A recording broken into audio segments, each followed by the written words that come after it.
Halo semuanya, perkenalkan nama saya Nadia Resmaudi dengan NIM 2503010100031. Saya akan menjelaskan hasil ujian tengah semester saya di mata pelajaran ICT Literasi. Materi presentasi hari ini ada yang dimaksud dengan literasi TIK dan masyarakat 5.0, hubungan antara literasi TIK dan masyarakat 5.0, analisa dan pembahasan 5 peran pengguna TIK dalam konteks Artificial Intelligence atau AI. Yang keempat ada peran saya sebagai asisten virtual berbasis AI atau model bahasa besar dan juga alasannya. Yang kelima ada proses data mining dan contohnya. Materi yang pertama, apa itu literasi TIK? Menurut International ICT Literacy Panel tahun 2007, literasi TIK didefinisikan sebagai kemampuan untuk mendefinisikan, mengakses, mengelola, mengintegritasikan, dan mengevaluasi serta menciptakan dan secara umum melibatkan kecakapan teknis dalam menggunakan perangkat keras dan lunak, serta kemampuan kognitif dan etis untuk mengelola, memahami, dan memanfaatkan informasi dalam lingkungan digital. Apa itu masyarakat 5.0? Masyarakat 5.0 atau Society 5.0 adalah sebuah konsep masyarakat super cerdas di era ini dan bertujuan untuk menciptakan masyarakat yang berpusat pada manusia atau human center dan berbasis teknologi atau teknologi base untuk menyelesaikan berbagai tantangan dan permasalahan sosial seperti penuaan populasi, bencana alam, atau ketimpangan ekonomi. Masyarakat 5.0 menekankan integrasi ruang cyber atau dunia digital dan ruang fisik atau dunia nyata melalui teknologi seperti Internet of Things atau IoT, AI, dan Big Data untuk melayani kesejahteraan manusia. Yang ketiga, ada hubungan antara literasi TIK dan masyarakat 5.0. Yang pertama, literasi TIK sebagai prasyarat masyarakat 5.0, yaitu masyarakat 5.0 tidak dapat terwujud tanpa individu yang melek TIK. Yang kedua, literasi TIK menjadi fondasi untuk berpartisipasi dalam dunia digital. Yang ketiga, kemampuan untuk mengevaluasi dan menggunakan teknologi penting untuk pemecahan masalah. Yang kedua, masyarakat 5.0 mendorong peningkatan literasi TIK, yaitu tuntutan penggunaan solusi berbagai teknologi membuat seluruh masyarakat perlu meningkatkan literasi TIK. Yang kedua, masyarakat tidak hanya menjadi pengguna pasif, tetapi agen aktif yang memanfaatkan teknologi untuk kehidupan lebih baik. Yang ketiga, penggunaan teknologi yang bijak.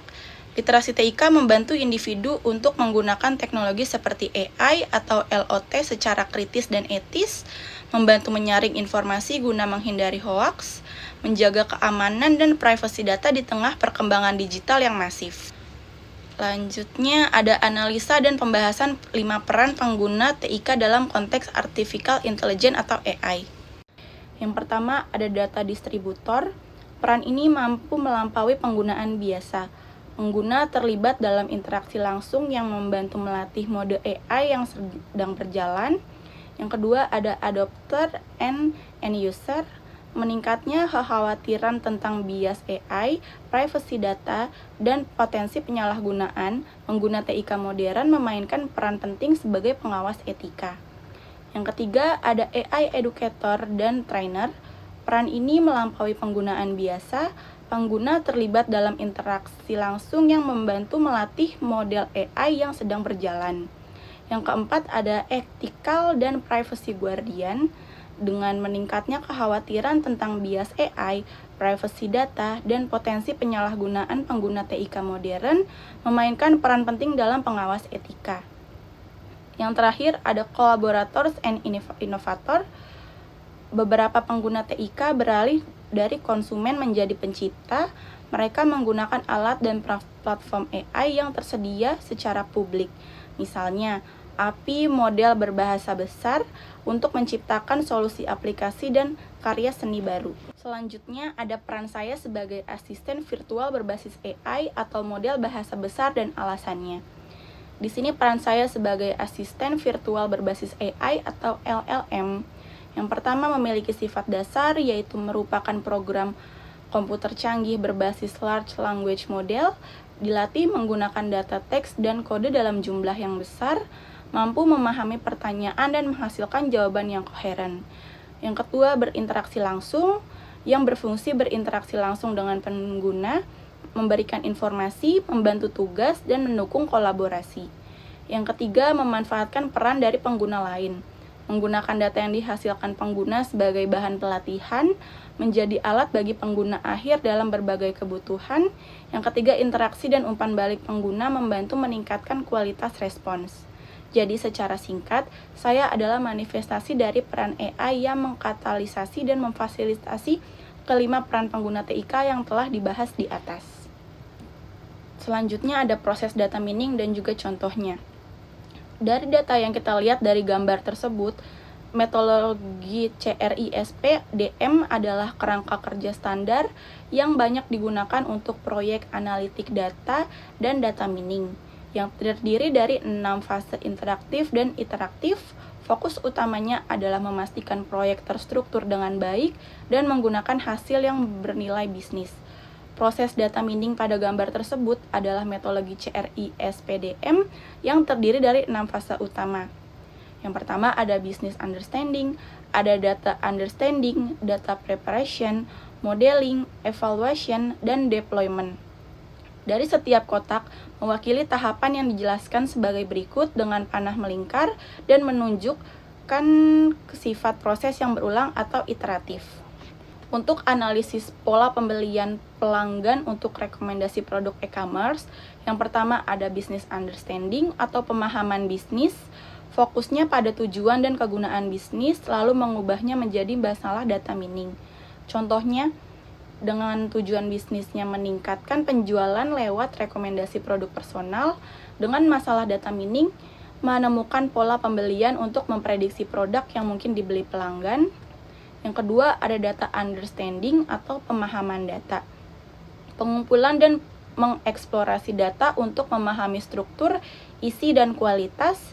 Contohnya mengumpulkan data transaksi 12 bulan terakhir, eksplorasi data, statistik dasar, visualisasi produk terlaris, deteksi missing value. Yang ketiga, ada data preparation atau persiapan data. Tahap paling memakan waktu yaitu mencakup pembersihan, integrasi, transformasi, dan seleksi data.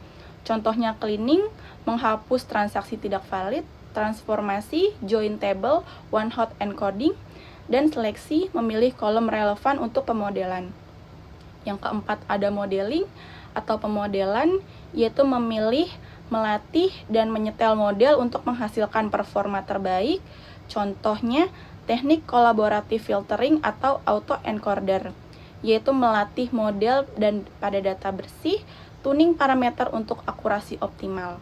Yang kelima ada evaluation atau evaluasi, yaitu mengecek apakah model memenuhi tujuan bisnis dan akurat secara operasional. Contohnya, mengukur akurasi dengan metrik seperti precision atau recall. Dengan tujuan bisnis, model dianggap layak jika akurat dan masuk akal. Yang keenam ada deployment atau penerapan. Mengimplementasikan model ke lingkungan nyata dan memantau performanya. Dengan contoh, model rekomendasi ditampilkan di dashboard pelanggan, pemantauan berkelanjutan untuk menjaga relevansi rekomendasi. Oke, berikut ada daftar pustaka dari beberapa data yang sudah saya buat. Oke, terima kasih semuanya.